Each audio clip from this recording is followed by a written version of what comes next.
Tekstusias, perkenalkan di sini saya Banal Kausar yang akan menemani teman-teman sekalian ya untuk belajar pada mata kuliah pengantar perpajakan.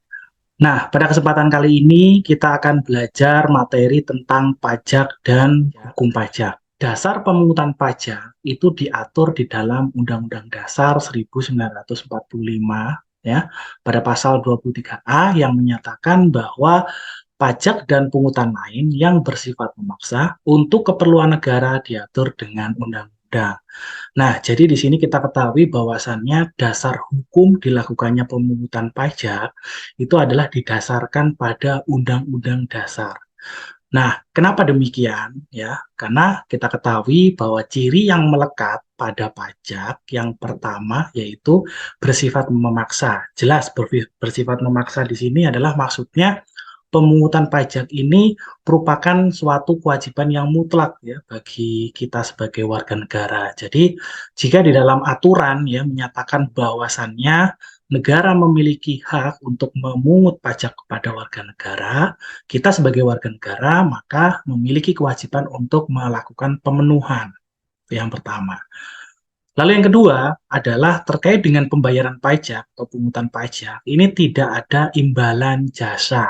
Nah, ini memang sesuai ya dengan pengertian dari pajak, yaitu kontribusi wajib kepada negara dengan tidak mendapatkan imbalan secara langsung. Ya, karena atas pembayaran pajak yang dilakukan kepada negara atau kontribusi yang kita berikan dalam bentuk pajak tadi, kita tidak bisa mendapatkan imbalan secara langsung ya karena uang pajak yang diterima oleh negara nantinya oleh negara akan diolah ya akan diatur untuk sebesar-besarnya kemampuan rakyat. Lalu yang ketiga dipungut oleh negara ya jelas. Jadi pungutannya di sini lembaganya adalah negara.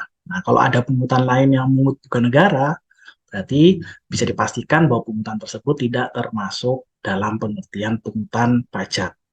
Dan yang terakhir adalah digunakan sebagai alat untuk mencapai tujuan negara. Nah, seperti yang tadi kita bahas ya. Jadi pungutan pajak di sini ya memang manfaatnya tidak bisa kita terima secara langsung ya karena memang tujuannya adalah penerimaan negara ini digunakan untuk membiayai ya jalannya pemerintahan untuk belanja pegawai, untuk membangun infrastruktur ya, memberikan subsidi. Jadi seperti itu. Nah, pendekatan bidang ilmu pajak ya. Jadi ilmu pajak itu biasa dikenal dengan ilmu yang multidisiplin. Nah, kenapa demikian? Karena kalau kita bicara tentang pajak, maka pendekatan ilmu yang digunakan itu sangat beragam. Nah, karena pajak ini berkaitan dengan masalah keuangan, nah maka di sini pendekatan ekonomi itu juga bisa digunakan ya dalam pendekatan ilmu pajak. Bagaimana pajak ya bisa digunakan sebagai alat untuk mencapai tujuan pemerintah. Salah satunya adalah untuk pembangunan ekonomi. Ya, bagaimana pajak itu tadi bisa digunakan untuk mengatur perekonomian kita, ya, mendorong agar ekonomi kita semakin maju. Misalkan di era COVID-19, ya, itu ada beberapa paket kebijakan yang dikeluarkan oleh pemerintah yang tujuannya adalah untuk merangsang pertumbuhan ekonomi ya salah satunya dengan memberikan insentif pajak. Lalu yang kedua adalah di sini karena ilmu pajak ya yang berhubungan dengan pajak pungutan pajak itu tadi diatur melalui undang-undang, maka pendekatan hukum di sini juga sesuai dengan ilmu perpajakan ya karena dasar dari pungutan pajak di sini adalah undang-undang gitu. Terus yang ketiga adalah pendekatan politik. Nah, kita tahu bahwasannya pajak ini juga dimanfaatkan oleh pemerintah ya sebagai salah satunya pembuat kebijakan ya. Bagaimana pemerintah tadi misalkan ingin merangsang investasi misalkan. Nah, supaya banyak investor dari luar negeri masuk ke Indonesia gimana salah satu caranya yaitu dengan membuat sebuah paket kebijakan pajak misalkan memberikan insentif. Nah, ini bisa jadi bagian dari pendekatan ilmu politik ya. Terus pendekatan sosiologi. Nah, ini juga karena pajak ini merupakan kontribusi dari masyarakat, maka di sini aspek masyarakat juga tidak bisa kita tinggalkan ya. Bagaimana tingkat kepatuhan dari masyarakat tadi ya bisa terpenuhi ya, mau membayar pajak, tingkat kepatuhan juga bisa meningkat. Nah, maka pendekatan sosiologi ini juga perlu dipertimbangkan. Terus juga yang terakhir ada pendekatan psikologi, ya. Jadi bagaimana seseorang itu bisa patuh ya terhadap pajak, maka orang tersebut juga harus memiliki pengetahuan yang mumpuni. Nah, ini secara psikologi berarti bahwa pajak tadi harus bisa ditanamkan ya kepada masyarakat ya bahwa pajak ini merupakan sesuatu yang penting bagi negara dan kita sebagai warga negara harusnya secara sukarela ya mau memberikan kontribusinya tadi dalam bentuk melakukan pembayaran pajak. Nah, selanjutnya apa itu hukum pajak? Jadi di sini definisi dari hukum pajak adalah suatu kumpulan peraturan yang mengatur ya. Yang mengatur siapa? Yaitu mengatur antara pemerintah dengan rakyat. Nah, pemerintah di sini adalah bertindak sebagai pemungut pajak, sedangkan rakyat di sini adalah sebagai pembayar pajak. Nah, kenapa harus ada hukum pajak? Ya, kembali lagi bahwa pungutan pajak di sini ya dari ciri yang melekat adalah diatur melalui undang-undang sehingga pungutan yang dilakukan oleh negara ini secara legal ya memang gitu. Nah, apa saja sih biasanya yang diatur di dalam hukum pajak? Yang pertama adalah terkait dengan subjek pajak. Nah, kenapa hal ini masuk ke dalam hukum pajak? Ya, karena basic dari pungutan pajak itu adalah adanya pemungut dan pembayar pajak. Nah, maka sebelum kita bicara nantinya bagaimana cara melakukan pemenuhan kewajiban perpajakan, ya, berapa besar pajak yang harus dibayar, kita harus tahu dulu nih pihak-pihak yang terlibat di dalamnya ini siapa saja, karena ini bertindak sebagai pembayar maupun pemungut pajak. Terus yang kedua, ya, hukum pajak juga mengatur mengenai objek pajak. Ya, jadi objek pajak ini objek apa saja sih yang nantinya akan dipajaki. Nah, itu diatur di dalam hukum pajak. Misalkan kita bicara tentang pajak penghasilan, maka pasti di dalam aturan ataupun hukum pajak yang mengatur tentang pajak penghasilan itu di dalamnya pasti akan mengatur juga objek-objek penghasilan apa saja yang dikenakan pajak. Terus yang ketiga, bicara tentang hak dan kewajiban. Rasanya nggak adil ya kalau misalkan di dalam hukum pajak kita bicara tentang kewajiban saja. Nah, di dalam hukum pajak itu juga diatur mengenai hak dari pembayar pajak tadi ya, karena bisa jadi dalam implementasinya ya di lapangan itu mungkin bisa jadi nanti ditemukan beberapa hal-hal yang tidak sesuai dengan ketentuan sehingga di sini penting untuk diatur bagaimana hak dan kewajiban kita sebagai seorang wajib pajak dan juga hak dan kewajiban negara sebagai pemungut pajak. Yang keempat adalah timbul dan hapusnya utang pajak. Nah, ini juga penting ya, karena di dalam hukum pajak juga nanti diatur ya, bagaimana suatu ketentuan yang mengatur bahwa adanya pungutan pajak itu sendiri ya, dan bagaimana cara melakukan pemenuhannya tadi. Nah, itu diatur. Terus yang kelima yaitu penagihan pajak ya. Jadi bagaimana kalau misalkan ternyata pembayar pajak ini tidak mau ya melakukan pemenuhan kewajiban perpajakan. Nah, maka akan dibuat sebuah mekanisme penagihan pajak tadi bagaimana jika pembayar pajak ternyata lalai. Nah, maka ada muncul mekanisme penagihan pajak. Dan yang terakhir adalah terkait dengan penyelesaian sengketa pajak. Nah, bisa jadi di lapangan nanti di implementasinya ditemukan pertentangan ya antara pembayar dan pemungut pajak. Nah, maka pertentangan tadi itu harus bisa diselesaikan melalui mekanisme yang namanya penyelesaian sengketa pajak. Setelah kita tadi belajar mengenai apa pengertian hukum pajak, nah selanjutnya adalah kita harus tahu bagaimana cara menafsirkan hukum pajak ya, karena kita ketahui bahwa ketentuan perpajakan ya itu cukup banyak ya dan mungkin bisa jadi terjadi kesalahpahaman ya bagi wajib pajak terkait dengan ketentuan yang ada di hukum pajak. Nah, yang pertama adalah terkait dengan penafsiran historis. Jadi penafsiran atas peraturan dengan melihat pada sejarah dibuatnya suatu peraturan. Nah, jadi peraturan yang dibuat oleh pemerintah itu pasti ada yang melatar belakangi.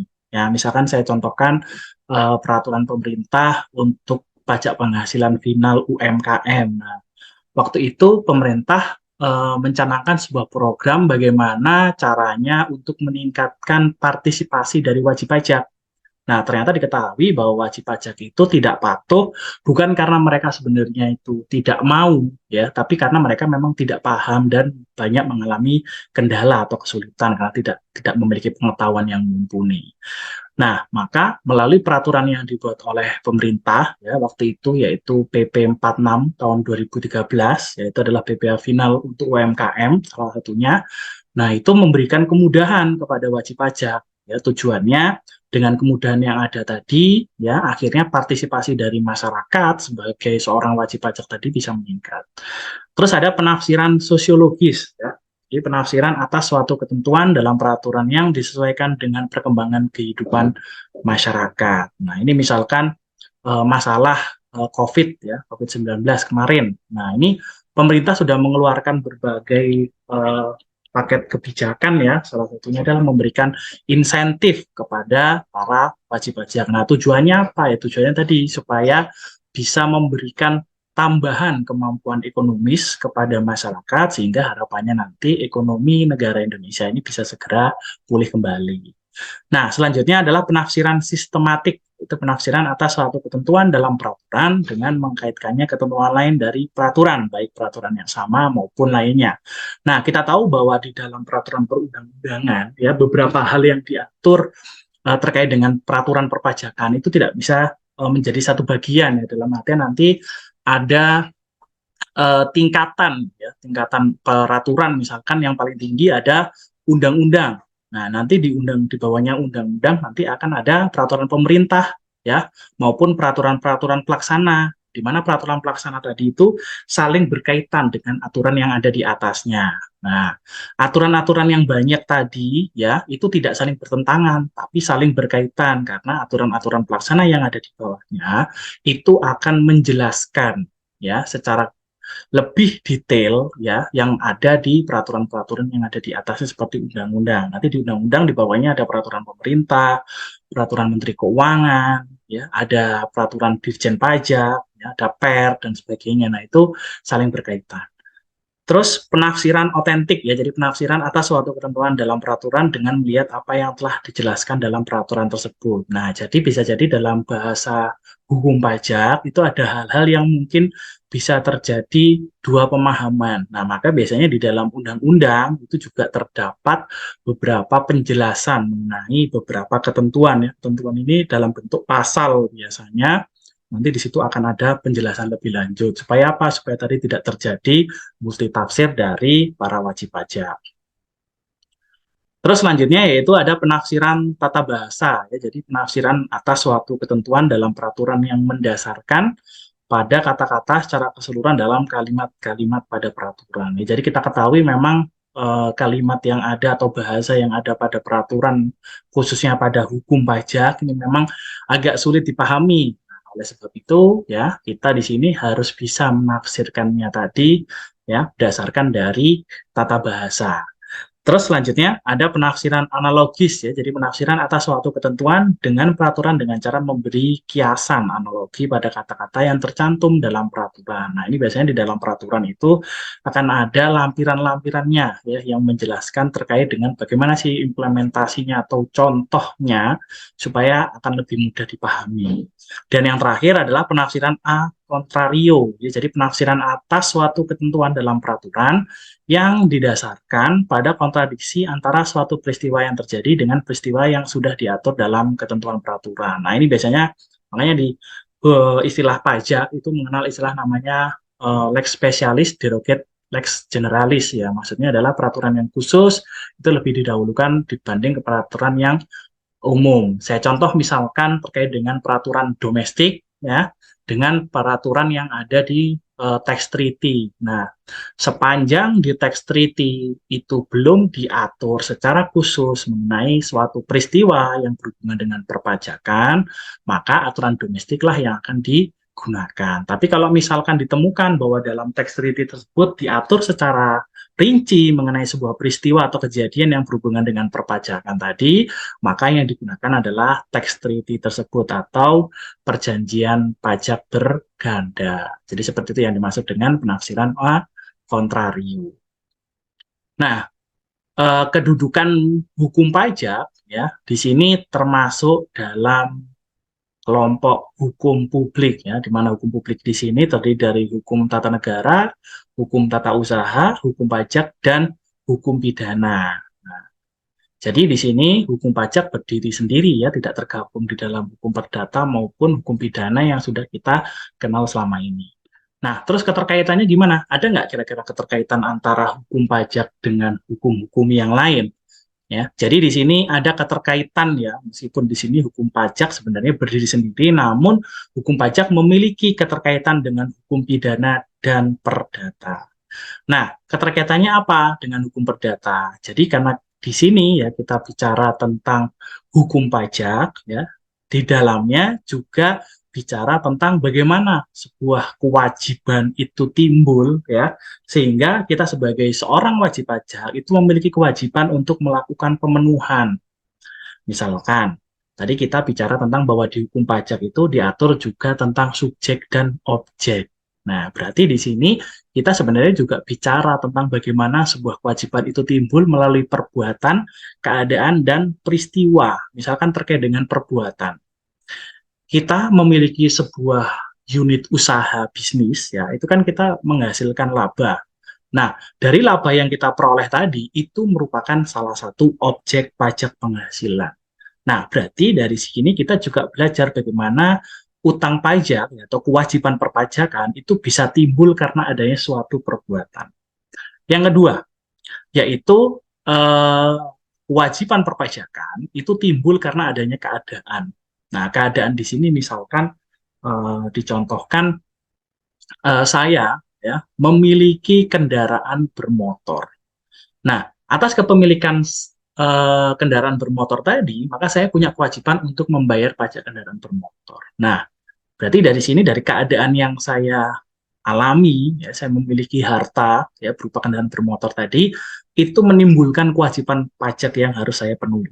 Dan yang terakhir adalah terkait dengan peristiwa atau istilahnya kejadian. Nah, saya contohkan misalkan saya mendapatkan hadiah.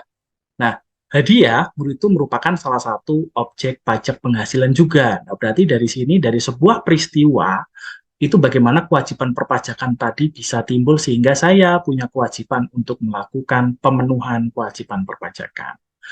Dan yang terakhir yaitu untuk hukum pidana ya karena di aturan perpajakan atau di hukum pajak selain mengatur bagaimana sebuah kewajiban itu timbul ya di hukum pajak juga diatur ya bagaimana bila terjadi hal-hal yang tidak sesuai dengan ketentuan. Misalkan nih contoh, wajib pajak tidak melaporkan penghasilannya ya. Jadi wajib pajaknya tadi tidak jujur melaporkan penghasilannya. Nah, maka di sini di hukum pajak juga akan bicara tentang bagaimana sanksi yang akan timbul karena ada wajib pajak yang tidak patuh atau tidak mematuhi peraturan dan ketentuan perpajakan. Lalu di sini juga ada istilah perlawanan pajak ya. Jadi perlawanan pajak ini adalah bicara bagaimana hambatan-hambatan yang mungkin timbul ya sehingga pemungutan pajak tadi bisa menjadi tidak maksimal. Nah, tidak maksimal di sini bisa jadi disebabkan oleh karena adanya perlawanan pasif ya. Karena di sini maksudnya perlawanan pasif adalah ketidakmaksimalan pemungutan pajak tadi ya terjadi bukan karena salah dari wajib pajaknya, tapi karena memang situasi maupun kondisi yang tidak mendukung ya, bagaimana sistem perpajakan kita tidak mendukung sehingga menimbulkan perlawanan terhadap pemungutan pajak sehingga pemungutan pajak tadi tidak bisa maksimal. Kita contohkan misalkan berkaitan dengan transaksi digital ya antar negara. Nah, kita ketahui bahwasannya pajak sekarang ya kita sudah mengarah ke arah industri 4.0 ya di mana sekarang batas negara sudah tidak begitu menjadi masalah ya transaksi bisa dilakukan lewat manapun dan kapanpun. Nah, sampai saat ini itu juga masih menjadi kendala ya bagi negara untuk melakukan pemungutan pajak ya, karena kontrolnya memang lebih susah dibandingkan dengan transaksi-transaksi konvensional. Nah, itu contohnya mulai perlawanan pasif tadi karena memang ada keterbatasan tadi. Sehingga pemungutan pajak di sini menjadi tidak maksimal. Terus ada juga perlawanan aktif. Nah, ini kalau perlawanan aktif ini berarti memang perlawanan ini muncul dari wajib pajak atau hambatan ini muncul dari wajib pajak yang dianggap tidak patuh ya. Nah, namun di sini di dalam pengertian perlawanan aktif itu ada dua, yaitu upaya tax avoidance atau penghindaran pajak. Jadi wajib pajak sebagai makhluk ekonomi ya tentunya akan secara sadar ya bahwa setiap orang itu tidak akan mau ya kalau disuruh bayar pajak. Intinya setiap orang akan berusaha bagaimana caranya supaya mereka tidak perlu melakukan pembayaran pajak. Nah, biasanya wajib pajak ini akan melakukan beberapa upaya tax planning ya, perencanaan pajak dengan memanfaatkan beberapa celah hukum. Ya, jadi ini secara hukum sebenarnya nggak melanggar, tapi itu tadi dia memanfaatkan celah hukum ataupun area abu-abu. Itu yang pertama. Terus yang kedua, itu adalah upaya penggelapan pajak atau tax evasion. Nah, ini tujuannya ini dia bagaimana caranya bisa meminimalkan beban pajak ya, bagaimanapun caranya ya, bahkan dengan cara tadi tidak jujur ya, melakukan misalkan penggelapan pajak dengan cara melakukan manipulasi laporan keuangan misalkan, atau dengan sengaja melakukan transfer pricing misalkan ya. Nah, hal ini yang tidak dikehendaki ya oleh negara, oleh pemungut pajak ya, karena tadi ya banyak merugikan sehingga nanti penerimaan pajak semakin berkurang, tingkat kepatuhan juga akan semakin menurun. Oke, itu tadi materi tentang pajak dan hukum pajak. Sampai jumpa lagi di lain kesempatan. Terima kasih dan salam Tax to CS.